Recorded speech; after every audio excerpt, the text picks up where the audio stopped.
The teacher barked again. "Sit!" She really was a terrifying person. She sounded and looked like a sergeant major in the army, but her moustache was fiercer. Jilly glanced at Em, who seemed horror-struck. His eyes glared fiercely, and he was frowning at this dreadful woman. "Steady, Em," murmured Jilly. "Did you say something, Jilly?" growled Mrs. Harrow-Dan. "No, miss," said Jilly. "Sorry." "What are you sorry for, if you said nothing?"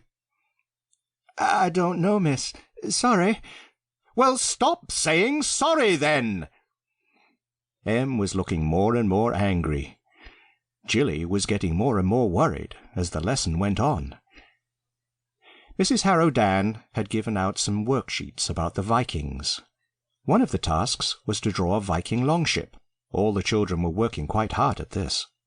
Mrs. Harrow-Dan was strolling around, making occasional little grunts that could have been satisfaction.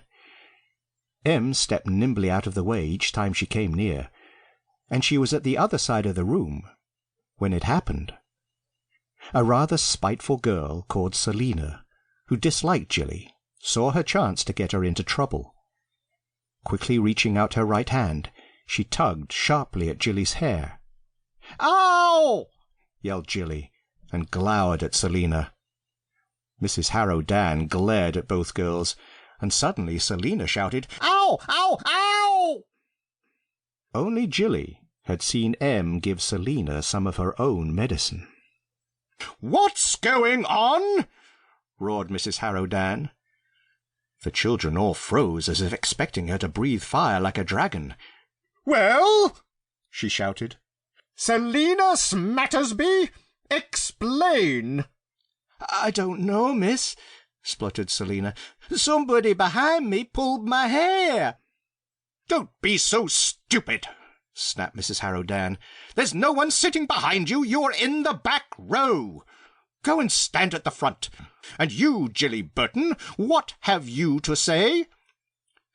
"Somebody pulled my hair, miss." "Did they?" "Yes, miss." "Who, do you think?"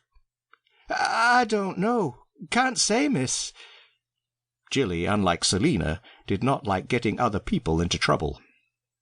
"Go and stand at the front. The rest of you get on with your work." 25 heads bent over their work again. Pens and pencils scribbled and drew, but 25 pairs of ears were also listening to what was being said at the front of the class. Mrs. Harrow-Dan was now in full spate. She liked to inspire fear. She cranked up her fury. "How dare you shout out in my class? I'm the only one who does that." "Yes, miss," said Jilly and Selina together. "Don't interrupt when I'm talking to you."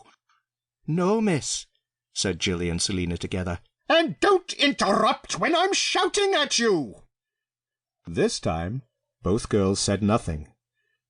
"For interrupting my lesson, you will spend break time in detention in this room. Go back to your seats." Forlornly, the two girls went and sat down. But Jilly was too late to stop Em, who had dashed to the front. Not all of the children saw what happened next. Some of them saw the flower vase standing on top of the cupboard behind the teacher's desk tip forward.